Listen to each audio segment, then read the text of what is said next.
नमस्कार, मी विलास बडे. संध्याकाळचे 7 वाजलेत. या बुलेटिनमध्ये आपल्या सगळ्यांचं स्वागत. बुलेटिनच्या सुरुवातीला बातमी सरकारच्या महत्त्वाकांक्षी शिवस्मारक प्रकल्पाची. शिवस्मारकाची उंची मेटेंनी गुपचूप उरकलेलं भूमिपूजन या सगळ्यामुळे वादात सापडलेला शिवस्मारक प्रकल्प पुन्हा एकदा वादात अडकलाय. कोट्यवधींच्या या प्रकल्पाला खीळ बसल्यामुळे अनेक प्रश्नांना वाचा फुटली. राज्य सरकारच्या महत्त्वाकांक्षी प्रकल्पाला खीळ. अरबी समुद्रातील शिवस्मारकाचं काम थांबवलं. सर्वोच्च न्यायालयाच्या आदेशानंतर सार्वजनिक बांधकाम विभागाचं पाऊल. गेल्या काही वर्षांपासून दिल्लीपासून गल्लीपर्यंत राजकारणाचा केंद्रबिंदू ठरलेला आणि इतिहास आणि सरकारच्या प्रतिष्ठेचा मानबिंदू म्हणजे अरबी समुद्रातील प्रस्तावित शिवस्मारक. पण भव्य दिव्य शिवस्मारक पर्यावरणाच्या परवानग्यांच्या कचाट्यात अडकलं. योग्य पद्धतीने परवानग्या मिळाल्या नसल्याचा दावा कन्झर्वेशन ॲक्शन ट्रस्टनं याचिकेद्वारे केला आणि सर्वोच्च न्यायालयानं तातडीनं शिवस्मारकाचं काम थांबवण्याचे तोंडी आदेश सार्वजनिक बांधकाम विभागाला दिले. यानंतर PWDनं शिवस्मारकाच्या कंत्राटदाराला काम थांबवण्याच्या सूचना केल्या. थेट पंतप्रधान मोदींनी 2017 मध्ये अरबी समुद्रात जाऊन स्मारक स्थळाचं जलपूजन केलं आणि भाजप सरकारसाठी शिवस्मारक प्रतिष्ठेचा मुद्दा बनला. त्यामुळे कामाला बसलेली खीळ म्हणजे विरोधकांच्या हाती आयतं कोलीत मिळालंय. कोर्टाने त्या ठिकाणी काम थांबवलं, याच्यात सरकारचं अपयश. सरकारला खरंच शिवस्मारक करायचंय का? कारण आज संशय आमच्या मनात का निर्माण होतो? कारण छत्रपती शिवाजी महाराजांच्या अश्वरूढ पुतळ्याची उंची सुद्धा या सरकारने कमी केली. त्यामुळे सरकारच या ठिकाणी शिवस्मारक उभा करण्याच्या मानसिकतेमध्ये नाही. काम थांबल्यामुळे शिवस्मारक समितीचे अध्यक्ष विनायक मेटेंची धावपळ सुरू झाली आहे. मेटेंनी तात्काळ मुख्यमंत्र्यांची भेट घेतली. आगामी 8 ते 10 दिवसात जे सुप्रीम कोर्टाचे जे आक्षेप आहेत ते दूर करण्याचे सर्व कागदपत्र डॉक्युमेंट एकत्र करून त्याचं अफिडेव्हिट हे तयार करून दिल्लीला सर्वोच्च न्यायालयामध्ये सिनियर काउन्सिलरच्या माध्यमातून आम्ही अर्ज दाखल करू आणि लवकरात लवकर ह्याच्यावर सुनावणी घेऊन ही स्थगिती उठवावी अशी आम्ही विनंती करणार आहोत. या शिवस्मारकाची वैशिष्ट्य काय? गिरगाव चौपाटी जवळच्या 16.86 हेक्टर खडकावर शिवस्मारक उभारलं जाणार आहे. या स्मारकाची उंची 190 मीटरवरून वाढवून 210 मीटर करण्यात आली. स्मारकातील प्रवेशद्वारावर तुळजाभवानीचं भव्य मंदिर असणार आहे. शिवाजी महाराजांच्या जन्मापासून राज्याभिषेकापर्यंत सगळ्या घटना दाखवणारे प्रत्यक्ष जिवंत देखावेही इथं असतील. शिवकाल जिवंत करणारे कला संग्रहालय आणि ग्रंथालयाचा देखील या स्मारकात समावेश आहे. तसंच amphitheatre, sound and light show, 3D IMAX theatre हे सगळं इथं असणार आहे. शिवस्मारकाच्या उंचीनं आतापर्यंत अनेकदा राजकीय वादाचीही उंची गाठली आहे. मात्र आता थेट काम बंद पडल्यानं राज्य सरकारच्या पायाखालची वाळू सरकली आहे. देशाचं राजकारण आजही जात, भाषा, इतिहास, महापुरुषांचे पुतळे अशा अस्मितांभोवती फिरतंय. मात्र मतांचा पाऊस पाडण्यासाठी पोकळ घोषणांचा वर्षाव जोपर्यंत होत राहील तोपर्यंत मतदारांच्या भावनांशी असाच अव्याहत खेळ सुरू राहील. सागर कुलकर्णी आणि प्रफुल्ल साळुंखेसह bureau report, news 18 Lokmat, Mumbai. यानंतरची बातमी संपलेल्या संपाची आहे. गेल्या 9 दिवसापासून संपाच्या खड्ड्यात अडकलेलं बेस्टचं चाक अखेर बाहेर आलंय. दुपारी उच्च न्यायालयात झालेल्या सुनावणी दरम्यान बेस्ट प्रशासन आणि बेस्ट कर्मचाऱ्यांमध्ये तोडगा निघाल्यानं अखेर संप मागे घेण्याचा निर्णय घेण्यात आला. बेस्ट कर्मचारी संघटनेचे अध्यक्ष शशांक राव यांनी वडाळा डेपोत जाहीर सभा घेत संप मागे घेतल्याचं जाहीर केलं. दरम्यान 7,000च्या घरात वेतनवाढ मिळणार असल्यानं बेस्टच्या कर्मचाऱ्यांनी एकच जल्लोष केलाय. घाटकोपर आणि विक्रोळी बेस्ट डेपोत कर्मचाऱ्यांनी फटाके फोडले. संप मागे घेतल्यानंतर बेस्टची बस मुंबईच्या रस्त्यावर धावायला सुरुवात झाली आहे. घाटकोपर डेपोतून 4 वाजता 354 क्रमांकाची पहिली बस विक्रोळीमध्ये धावली. तर या बसचं स्वागत साखर वाटून आणि फटाके फोडून करण्यात आलं.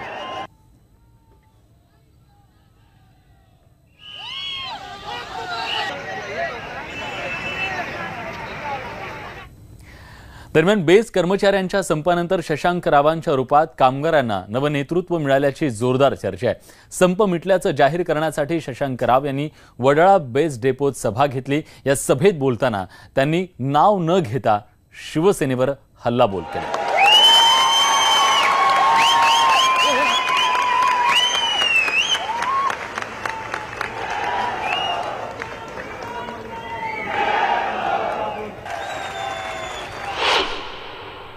हा आपला सर्वांचा विजय आणि म्हणून जास्त लांबवणार नाहीये।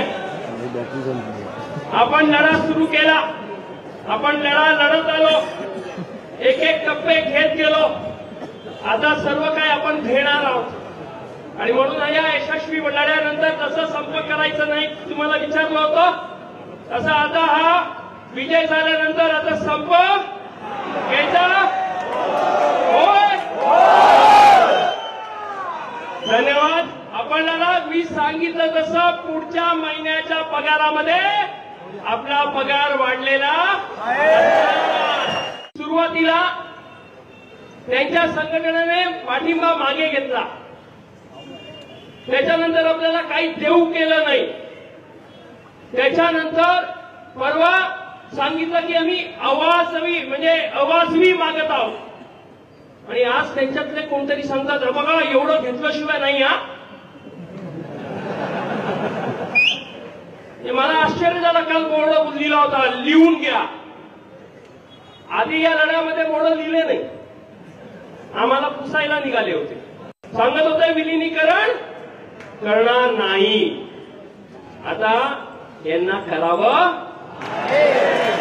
उद्धवजी म्हणाले पैसे नाहीत, पैसे कुठनं आणायचे, बोलले की नाही बोलले म्हणजे, आणि हेही बोलले की किती बीएसटीला मदत करायची, आता ही बीएसटी ठरवेल आपल्याला किती मदत करायची। दरम्यान या सगळ्या संपानं नेमकं काय साधलं हा देखील एक महत्त्वाचा प्रश्न आहे। आपण एक नजर टाकूयात। बेस्ट प्रशासनाने दिलेल्या पहिल्या 10 टप्प्यांच्या प्रस्तावावर कामगार समाधानी झालेले आहेत। जानेवारी 2019 पासून वेतनवाढ लागू करण्यात येणार आहे। बेस्ट कर्मचाऱ्यांच्या ग्रेड पेमध्ये 1250 रुपयांची वाढ करण्यात आली आहे, त्यामुळे बेस्ट कर्मचाऱ्यांची एकूण पगारवाढ 7000 रुपयांच्या घरात असल्याचं बोललं जात आहे। संप पुकारणाऱ्या कर्मचाऱ्यांवर बेस्ट प्रशासन कारवाई करणार नाहीये। पुढील चर्चेसाठी माजी न्यायमूर्ती FI रिबेल्लो यांची मध्यस्थ म्हणून नेमणूक करण्यात आली आहे आणि त्यामुळेच आपला विजय झालाय असं संप कर्मचाऱ्यांना वाटतंय बेस्टच्या, आणि त्यामुळे आज त्यांनी आपला संप मागे घेतला। यानंतरची बातमी राजकीय गोटातून आहे। राष्ट्रवादी काँग्रेसचे नेते छगन भुजबळ यांची सुरक्षा कमी केल्यानं राष्ट्रवादीनं राज्य सरकारला अक्षरशः फैलावर घेतलंय। नाशिकमधील परिवर्तन यात्रेत राष्ट्रवादी नेत्यांनी सरकारवर टीकेचे बाण सोडलेत। आमदार असल्यानं कारण देत भुजबळांची Y+ सुरक्षा कमी करण्यात आली आहे। भुजबळांच्या सुरक्षेसाठी केवळ एकच अंगरक्षक कायम ठेवण्यात आलाय। भुजबळ राज्याचे गृहमंत्री असताना त्यांनी मुंबईतली गुन्हेगारी मोडीत काढण्यासाठी अनेक महत्त्वाचे निर्णय घेतले, त्यामुळे त्यांना Z+ सुरक्षा होती। मात्र मधल्या काळात आर्थिक गैरव्यवहारात ते जेलमध्ये गेले। जामिनावर सुटल्यानंतर त्यांच्या अर्जानंतर त्यांना Y+ सुरक्षा देण्यात आली, त्यामुळे त्यांच्या निवासस्थानी 4 बंदूकधारी पोलीस आणि सोबत 4 बंदूकधारी देखील दिमतीला होते। मात्र 14 जानेवारीला भुजबळांची सुरक्षा कमी करण्यात आली आहे। दरम्यान राष्ट्रवादी काँग्रेसच्या नेत्यांनी भाजपला कशा प्रकारे लक्ष केले बघूया। की सनातनपासून यांना धोका आहे, सरकारने सुद्धा हे मान्य केलेलं आहे आणि म्हणून त्यांना ज्या दर्जाची सुरक्षा आजपर्यंत दिली गेलेली होती ती सुरक्षा सुद्धा या ठिकाणी सरकारकडून कमी करण्यात आली। म्हणजे नेमका सरकारचाच कट आहे का यांना सगळ्यांना संपवायचा आहे, असा प्रश्न आता आमच्या सर्वांच्या मनामध्ये या ठिकाणी येतो। यानंतरची बातमी नाणार प्रकल्पासंदर्भातली आहे। नाणार प्रकल्प रत्नागिरीतून रायगडला हलवणार असल्याच्या बातम्यांना सध्या ऊत आलाय। मात्र नाणार रिफायनरी स्थलांतरित करण्याचा कुठलाही विचार नसल्याचं RRPCLच्या सूत्रांनी सांगितलंय। या उलट प्रकल्पासाठी लागणाऱ्या कुशल आणि अकुशल कामगारांच्या 675 जागांसाठी वृत्तपत्रात जाहिराती देण्यात आल्या, त्यामुळे नाणार रिफायनरी रत्नागिरीतून रायगडमध्ये स्थलांतरित होणार नसल्याची खात्रीला एक माहिती न्यूज 18 लोकमतच्या हाती लागली आहे.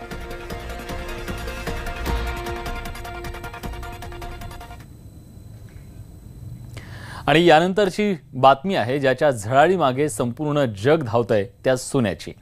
काल परवापर्यंत सोन्याचे दर 31,000च्या घरात होते, मात्र आज सोन्यानं 33,000पर्यंतची उसळी घेतली आहे. एवढंच नाही तर भविष्यात सोन्याचे दर आणखी वाढण्याची शक्यता वर्तवली जाते.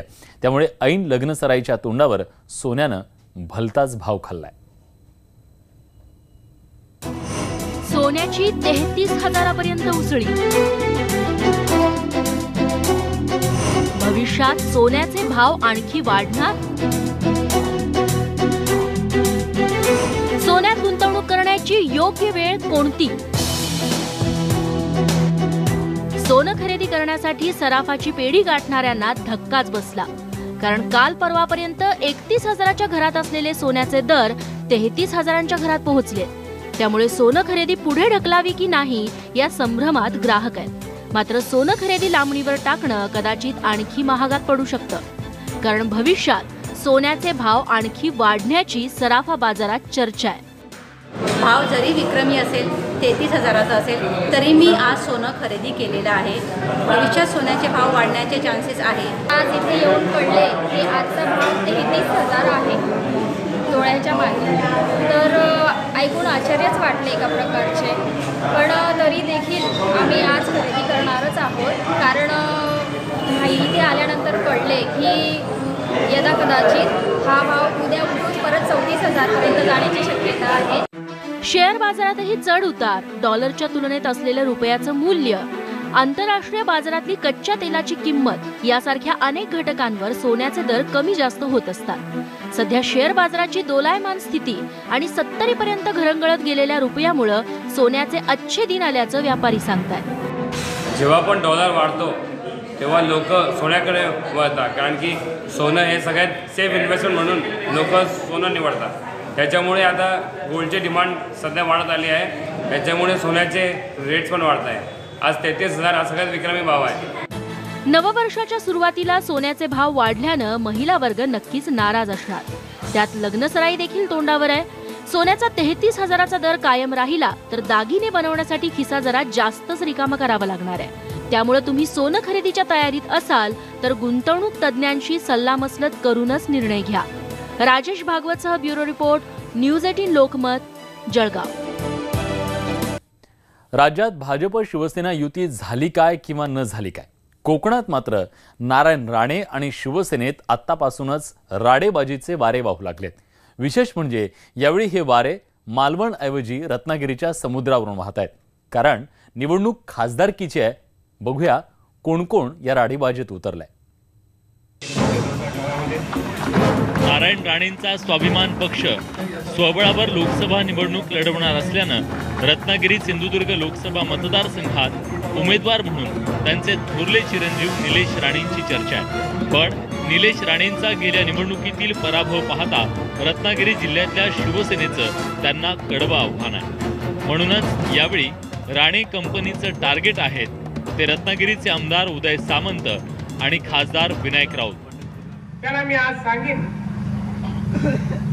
तुम्ही राणेंच्या नादाला जाऊ, दादागिरी हा विषय बोलूच नका आणि आमच्या सोबत गुंड नाचू नका. उद्या नाचणं बंद करून टाकू. राणे पिता पुत्रांचं हे आव्हान स्वीकारत आमदार उदय सामंत यांनी आपण कणकवलीच्या नाक्यावर केव्हाही यायला तयार आहोत असं म्हटलंय. तर खासदार राऊत यांनी थेट नारायण राणेंची राजकीय कुंडलीच काढत वर्मावर भाव घातलाय. घरात घुसून मारू. आणि आम्ही तिघही इथं आलोय ना. कधी कणकवलीच्या नाक्यावर येऊ सांगा, कधी घरात घुसून मारताय ते पण सांगा. नारायण राणे, तुमच्या हिम्मत असेल तर उत्तर द्या. तुमच्या त्या 10 वर्षामध्ये सिंधुदुर्गातल्या 9 जणांचे बळी कोणी घेतले, कोणी दिले? तर मंचेकर नावाच्या एका शिपायाला मारलं आणि ह्याच्या कॉलेजचा रस्ता मोकळा झाला. राऊत आणि सामंतांच्या या आव्हानाला उत्तर देण्यासाठी निलेश राणेंनी खुद्द शिवसेना प्रमुख बाळासाहेब ठाकरे यांनाच टार्गेट केलंय. निवडणूक लोकसभेची असो किंवा विधानसभेची, भाजपबरोबर सेनेची युती असो किंवा नसो, राणेंची लढाई ही रत्नागिरी आणि सिंधुदुर्ग जिल्ह्यात प्रबळ असलेल्या शिवसेनेबरोबरच होणार आहे आणि त्यामुळे पुन्हा एकदा राणे शिवसेना संघर्ष अटळ आहे. कोकणातल्या 17 मतदारसंघात भाजपकडे फक्त एक जागा आहे. त्यामुळे शिवसेनेची पिछेहाट हाच भाजपचा विजय असणार आहे. त्यासाठीच नारायण राणेंना भाजपनं राज्यसभेची खासदारकी देऊन आपलंसं करण्याचा प्रयत्न केलाय. या सगळ्यात परीक्षा आहे ती राणेंचीच. विजय बासुदकर सह दिनेश केळुसकर, न्यूज 18 लोकमत, रत्नागिरी. औरंगाबादमधला MIMचा वादग्रस्त नगरसेवक सय्यद मतीनवर बलात्काराचा गुन्हा दाखल करण्यात आलाय. सिटी चौक पोलीस ठाण्यात 30 वर्षीय महिलेनं मतीनच्या विरोधात तक्रार दिली आहे. मात्र यानंतर सय्यद मतीन फरार झालाय. नोकरीचं आमिष दाखवून मतीननं गेल्या अनेक वर्षांपासून बलात्कार केल्याचा आरोप पीडित महिलेनं केलाय. माजी पंतप्रधान अटल बिहारी वाजपेयींच्या शोकसभेला विरोध केल्यानं काही दिवसांपूर्वी मतीनला भाजपच्या नगरसेवकांनी सभागृहात मारहाण केली होती. त्यानंतर मतीनला कायमची सभागृहात बंदी घालण्यात आली. काही दिवसांपूर्वीच मतीन MIM नगरसेविकेसोबत पळून जाऊन लग्न केल्याचं चर्चेत आलं होतं. यानंतर मतीनची पक्षातून हकालपट्टी करण्यात आली. आणि यानंतर एक चिंताजनक बातमी. अर्थमंत्री अरुण जेटलींना कॅन्सरचं निदान झालंय. उपचारासाठी जेटली न्यूयॉर्कला रवाना झालेत. त्यामुळे यंदाचा अर्थसंकल्पीय अधिवेशनाला जेटली हजर राहणार नसल्याची माहिती सूत्रांनी दिली आहे. अरुण जेटली यांच्या मांडीत कॅन्सरची गाठ असून त्यावर लवकरात लवकर उपचार न केल्यास शरीराच्या इतर अवयवांनाही त्याचा धोका निर्माण होऊ शकतो. जेटली हे वैयक्तिक कामासाठी 2 आठवड्यांच्या सुट्टीवर असल्याचं अधिकृतपणे सांगण्यात आलंय. मात्र सरकारकडून जेटलींच्या कॅन्सरबाबत कुठलीही अधिकृत माहिती देण्यात आलेली नाहीये. दरम्यान 1 फेब्रुवारी रोजी यंदाचा वार्षिक अर्थसंकल्प सादर करण्यात येत आहे. त्यामुळे लोकसभा निवडणुकांपूर्वी होणाऱ्या मोदी सरकारच्या शेवटच्या अर्थसंकल्पाला जेटली हजर राहण्याची शक्यता कमी आहे.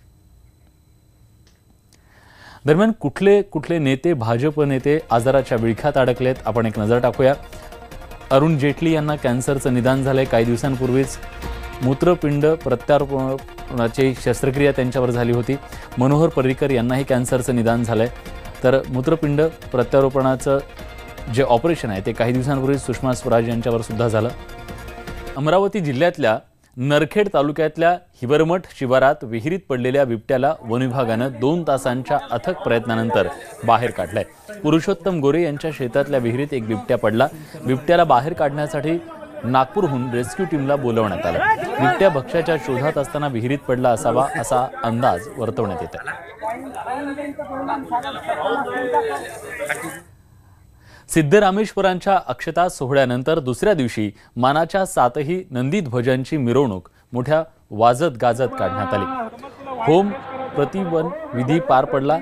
जय सिद्धरामय्या, जय सिद्धरामय्या हा जयघोष करत होम मैदानावर होम प्रदीपनाचा सोहळा संपन्न झाला.